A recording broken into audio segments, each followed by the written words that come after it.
올려주세요. 자유마을 단색했는데 첫 번째 다음이요. 예. 저는 이제 어제도 목사님 말씀드렸지만은 우리가 갖고 있는 용어 중에서 저는 가장 멋있는 용어가 자유마을입니다. 그러면 이 문재인이가 과거에 주민자치회 이런 것들을 설명하고 있었는데 우리가 그것을 맞서기 위해서 만든 조직이 자유마을이거든요. 네. 얼마나 멋있어요. 네. 자유라는 단어가 들어갔고 마을이기 때문에 훨씬 더 이렇게 친근감이 있죠. 예. 저희가 항상 그 좌파들한테 빌렸던 건 뭐냐면 용어 싸움에서 진보냐 보수냐 이렇게 하는 바람에 우리가 항상 이제 손해를 봤죠. 세상에 진보를 원하지 않는 사람이 어디 있습니까? 다 발전을 원하는 것인데 본인들은 진보라고 그러고 우리는 이제 보수라고 하는데 저는 그래서 보수나 진보나 용어보다는 우파, 좌파 이런 용어를 더 써야 될 것입니다. 그리고 자유가 너무 멋있어요. 저는 이제 목사님 처음 뵀을 때 기억하시겠죠? 국민혁명당을 했어요. 국민혁명당. 저 너무 창피해가지고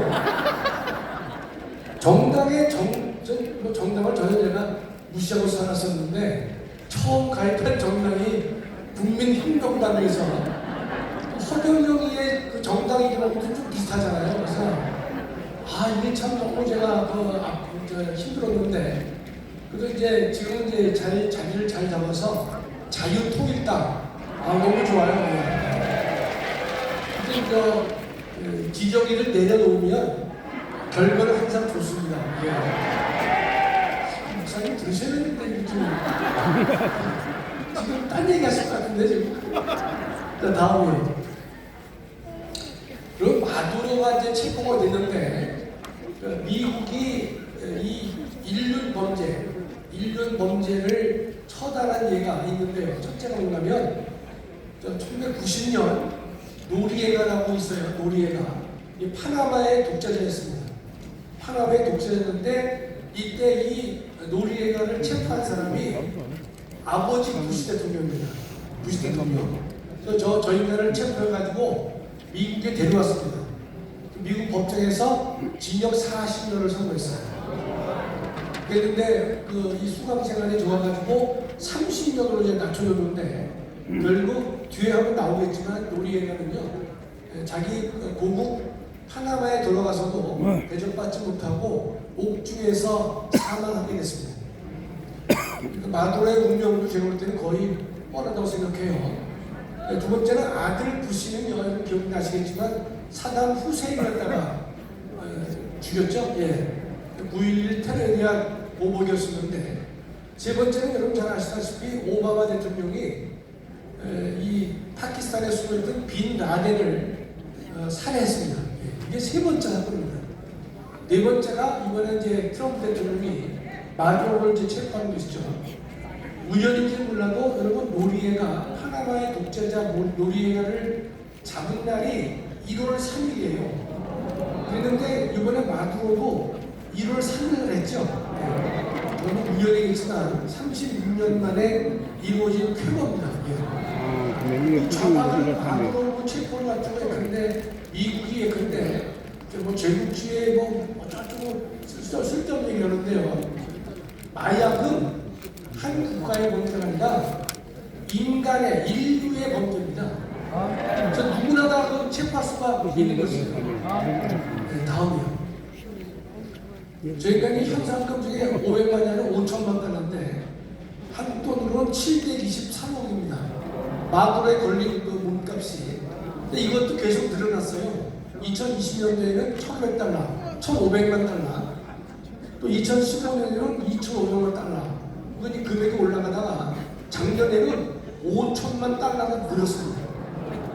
아마 지금 인류가 만들어주고 지금까지 가장 큰 현상금이 걸린 인간이 바로 마두로입니다. 다음이요. 지금 노리에가가 파나마 독재자였는데 이 인간이 잡혔다고 했지 않습니까? 40년 미국 법원에서 40년형을 때렸는데 30년으로 감형됐고 17년 복역하다가 미국에서 형기가 끝나가지고 제가 이번에 공부를 해보니까 저희가 바로 파나마로 간 것이 아니라 프랑스에서 또 재판을 왔습니다. 그래서 자세한 내용은 모르겠지만 프랑스에서 10년형으로 다시 옥살게 합니다. 그리고 나서 2011년에 자기 모국인 파나마로 갔는데 거기서 징역 60년이 선고됩니다. 왜냐면 이 인간이 살인죄가 3건 이상 있었기 때문에 그런 이제 평생을 감옥에서 보내다가 이제 죽었죠. 아마 이번에 마두로도 그와 같은 전례를 밟을 것으로 우리가 보는 것입니다. 다음이. 근데 지금 전 세계에서 이 베네수엘라가 중국과 아주 가깝습니다. 얼마큼 가까운가면요. 지금 제가 썼지만 베네수엘라는 원유를 팔아요. 여러분 이게 가공 능력이 부족하기 때문에 원유를 파는데 중국에게 베네수엘라의 원유의 80%를 중국에게 싼 값으로 넘겨줍니다. 그런데 베네수엘라가 얼마나 못 사느냐? 그 중국에서 받는 돈, 그게 베네수엘라 수입의 90%입니다. 그러니까 원유 팔아서 먹고 살았다 이 뜻이죠. 그런데 그러면 중국은 어떻게 되냐? 600억 달러, 즉 87조를요 중국이 베네수엘라에게 차관으로 제공했습니다. 80조를 제공한 다음에 원유를 가져가지 않습니까? 갈 때마다 돈을 차감을 하는 거예요. 이게 베네수엘라가 그렇게 이제 망조했던 것이죠. 제가 이번에 공부를 하면서 놀란 게 1950년 6.25 당시에요. 저도 깜짝 놀랐어요. 베네수엘라가 전 세계 1인당 GDP가 전 세계 4위였습니다. 4위요.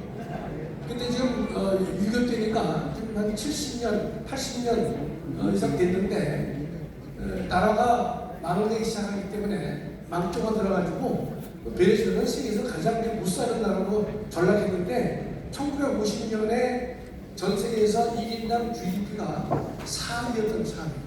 그러니까 어마어마하게 베네수엘라가 잘 사는 것이죠. 왜냐하면 원유 매장량이 세계 1위이기 때문에 그런 것이죠. 근데 이제 이 차베스라는 놈이 들어와가지고 이 소비를 완전히 자기가 국유화하면서 또 포퓰리즘에 빠져가지고 이 베네수엘라가 망조가 이제 들은 것이죠. 그다음에 전 세계에서 중국과 최상위 파트너십을 구성한 나라가 6개 나라밖에 없는데 그 중에 한 나라가 바로 베네수엘라입니다. 베네수엘라의 마두로가 중국을 7번인가 방문을 했어요. 상당히 친한 관계가 된 것이죠. 네, 다음이요. 그 6개 나라가 어디냐? 파키스탄, 벨라루스, 헝가리, 에티오피아, 우즈베키스탄, 베네수엘라. 이 6개가 중국과는 최상위의 혜택을 보는 그러한 나라가 되어 있는 것입니다. 그러니까 미국 입장에서 봤을 때는 중국의 강한 영향력 하에 있기 때문에 바로 그 베네수엘라는 미국 통 밑에 있는 나라 아닙니까? 그런 데다가 부정선거의 원흉으로 지목받고 있기 때문에 미국으로서는 남미의 중국의 영향력을 차단할 필요가 있는 것이고 그 다음에 미국이 빼앗긴 석유회사가 있거든요. 그것도 회복해야 될 것이고 중국에게 이 타격을 주기 위해서는요. 원유의 싼 값으로 80%를 가지고 가니까 그걸 막아야만 중국에게 타격을 줄 수 있어서 철저하게 이제 준비를 하는 것이죠. 그러니까 베네수엘라에게 무기를 가장 많이 판 나라가 러시아입니다. 두 번째 많이 판 나라가 중국이 된 것입니다. 다음이 이 차베스를 아실 텐데 마두로 앞에 있는 독재자가 차베스인데 이 인간이 이제 대통령이 된 다음에 베네수엘라의 그 석유 산업을 다 국유화를 단행합니다. 강제로 뺏는 거예요. 그러니까 그 당시 미국 석유회사가 3개가 있었는데 그중에서 엑슨모빌이라고 하는 석유회사, 코노코 필립스 이 2회사는 차베스가 국유화를 시키려고 하니까 나는 못하겠다. 거부를 합니다. 거부하니까 빈손으로 베네수엘라를 쫓겨납니다. 두 석유회사예요. 쉐브론만 남아서 지금도 베네수엘라는 이 주유소가 있는데 쉐브론은 남아서 활동을 한다고 그래요. 그러니까 차비스가 군대를 동원해가지고 이 엑슨모빌과 필립스 석유회사를 갖다가 국유화시키고 그 다음에 말을 안 뜨게 되면 군대를 동원해가지고 정유시설, 유조를 강제로 점거하면서 재산을 몰수했던 것입니다. 그러니까 이 엑슨모빌과 필립스는 억울하게 어마어마한 돈을 베네수엘에서 뺏기고 빈손으로 나오게 된 것이죠. 예, 나오면. 그러니까 너무 억울하니까 이 모빌 회사하고 필립스 회사는 국제 재판소에다가 소송을 냅니다. 소송을 내니까 국제 상설재판소에서 이 두 사람의 손을 들어줘요. 16억 달러를 보상해야 된다.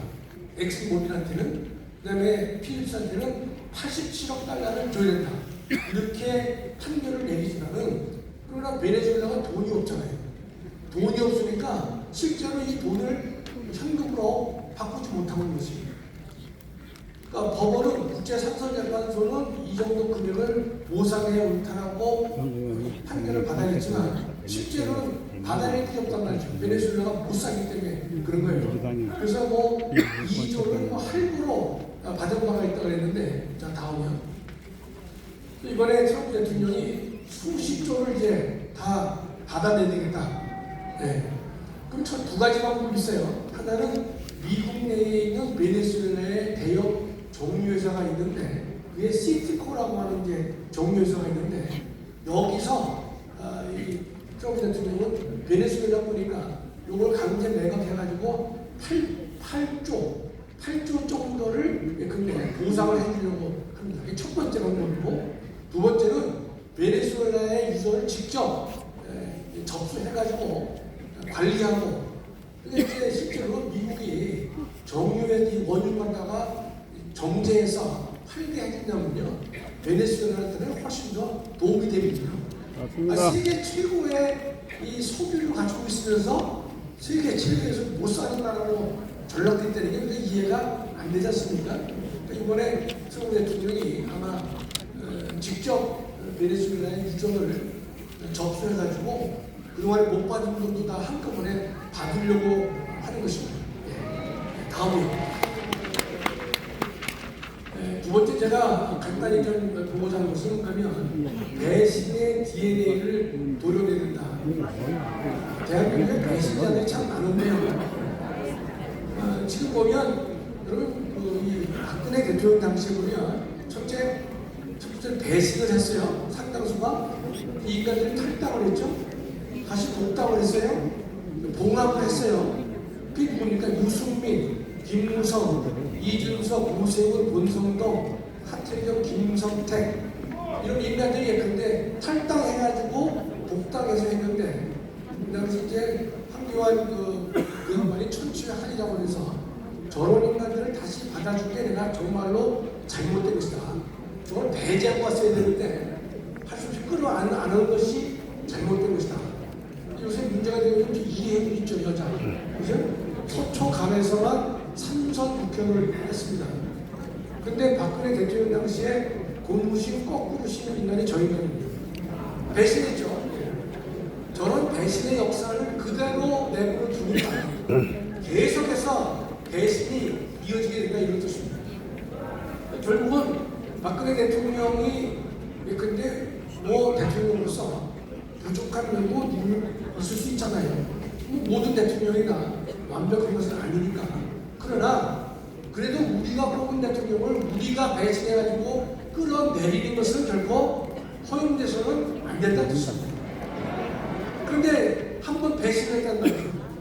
하다 보니까 이번에 한동훈이가 또 한 번 크게 배신을 한 것이죠. 한동훈이가. 예, 다음이요. 윤석열 대통령이 탄핵 소추 의견, 그러니까 국회에서 탄핵 소추를 하자라고 의견했을 때 헌법재판소에 가기 전입니다. 국회에서 탄핵 소추를 의견할 때 누구와 가장 기여를 많이 했습니까? 한동훈 저 인간이 기여한 거 아닙니까? 저 인간이 거기에 합세하지 않았으면요, 윤 대통령은 탄핵 소추 의견이 안 되는 것이에요. 저 인간이 이렇게 했기 때문에 윤석열 대통령이 탄핵될 수밖에 없었던, 또 헌법재판소로 넘어가게 된 가장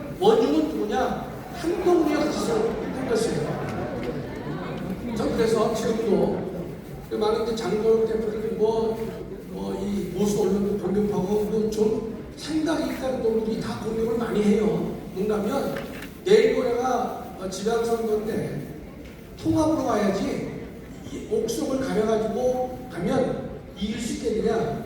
제가 볼 때는요, 끊으려면 끊어내고 가는 거예요. 내부에서 총질하는 놈은 없으니까 그거 잘라내고 가야죠. 지금 대표는 그냥 간다 그래가지고 한두 번을 끌어안고 이준석 끌어안고 하면서 한번 나올 줄 알아요? 안 나와요. 원칙대로 가야 된다 이거 진짜로. 그럼 지금 부정적인 당원 게시판 사건 있지 않습니까? 지금 윤리위에서 징계를 한다 했는데 어느 정도의 징계를 할지 모르겠지만 저희는 어떻습니까? 잘라내야 됩니다. 여러분 아시잖아요. 당원 게시판 사건이 뭡니까? 한동훈이가 이제 대표이었다가 한동훈을 제일 먼저 원인은 뭐냐? 재작년 총선에서 참패했잖아요. 그래서 그만뒀는데 다시 복귀를 했단 말이죠. 다시 또 나왔어요. 나오고 나서 다시 복귀할 때 6개월 기간 동안에 한동훈이가 한 행적이 뭐냐? 자기 부인, 장인 장모, 그다음에 자기 딸 일들이 자신의 이름을 걸고 윤 대통령과 김건희 여사를 아주 원색적으로 비난을 했습니다. 그게 1,200건이나 됩니다. 1,200건. 그랬는데 그 사건을 원영세가 비상대책위원장 할 때도 그거 뭉개버렸어요. 한동훈이가 할 때도 뭉갰습니다. 한동훈이가 어떤 인간입니까? 그 국회에서도 예컨대 억울한 일이 있으면 의원님 직을 걸겠습니까? 그렇게 덤빈 놈 아닙니까? 그러면 이런 경우에 내가 직을 걸고 이 문제를 정확하게 해결하겠다라고 접근해야 되는데 이들 말이 없잖아요. 지금 이 한동훈 때문에 윤 대통령이 그렇게 탄핵된 건, 탄핵 소추가 의결된 건 너무 분명한 것이고 당원 게시판에 언급된 내용들은요 여러분한테 소개해 드릴 수 없을 정도로 완전히 개판으로 글을 썼던 것이에요. 그러니까 저 인간이 예컨대 대한민국의 암덩어리입니다. 암덩어리. 맞습니다. 국민의힘의 암덩어리가 아니라 대한민국의 암덩어리가 되는 거예요. 저런 인간 어떻습니까? 깨끗하게 걸러내고 같은 색깔을 가진 사람끼리 나가야 되는 것이지 나가려고 그러는데 안에서 딴소리하고 안에서 입장 지르고 그러면요 앞으로 나갈 수가 없는 것이죠. 어차피 막조가 그런 건데 차제에 모든 것을 다 깨끗이 정리하고 이념과 생각이 물론 조금 다를 수 있다 하더라도 큰 이 방향에 있어서는 같은 생각을 하고 같은 목표를 위해서 노력하는 사람들끼리 목숨 걸고 싸워야 이기는 것입니다. 맞습니다. 우리가 지난번 대선 때에도 우리 광화문이 전국 다니면서 윤석열 대통령의 지지율을 52%까지 올려놨잖아요. 그랬는데 탄핵이 됐어요. 그런데 탄핵되니까 헌법재판소의 결정을 존중하겠다는 놈이 태반해요. 태반이라고요. 그럼 우리 광화문에서는 뭐라고 하겠습니까? 헌법재판소 결정은 휴지다, 휴지.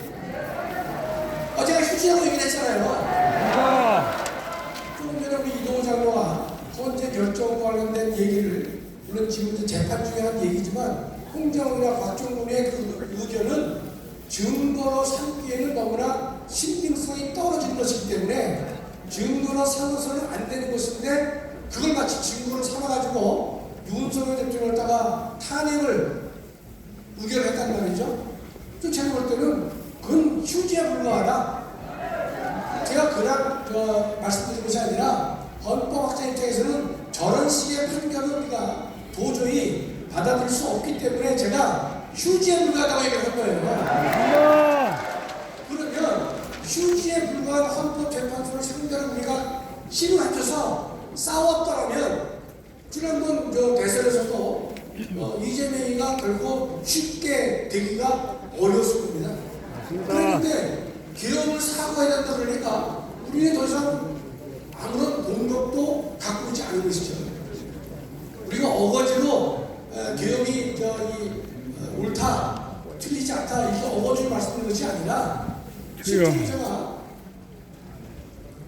이번 이제 윤석열 대통령 재판을 보면서요, 또 수많은 언론사의 태도를 보면요, 이런 문제는 전혀 언급 안 해요.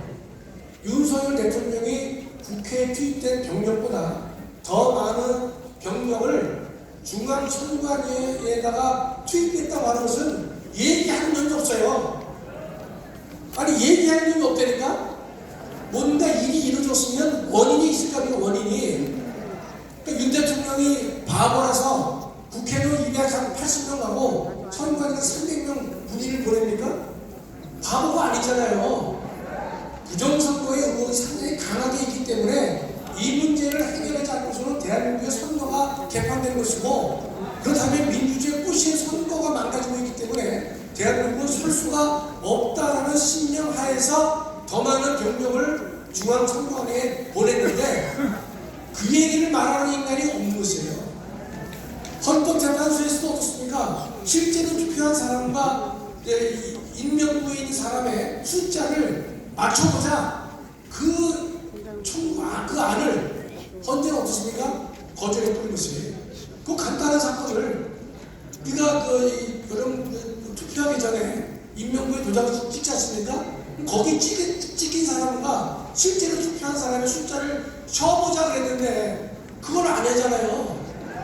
분명히 해야 되는데 그것마저도 헌재는 거부하면서 지금 윤 대통령이 이 기업선포는요, 뭐 탄핵을 29번 당했다, 예산안이 0이다, 그것도 한 요인이 되겠지만 더욱더 중요한 것은 저희 헌법 중앙선관위에 300명을 보내고 국회는 280명 보냈잖아요. 그것만 봐도 윤 대통령의 계엄선포가 어디에다가 중점을 두는지를 알 수가 있지 않습니까?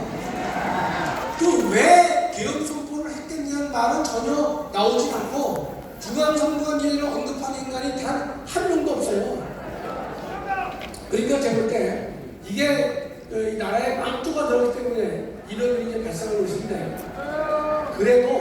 그래도 살아있는 의식을 가진 분이 바로 여러분들이에요.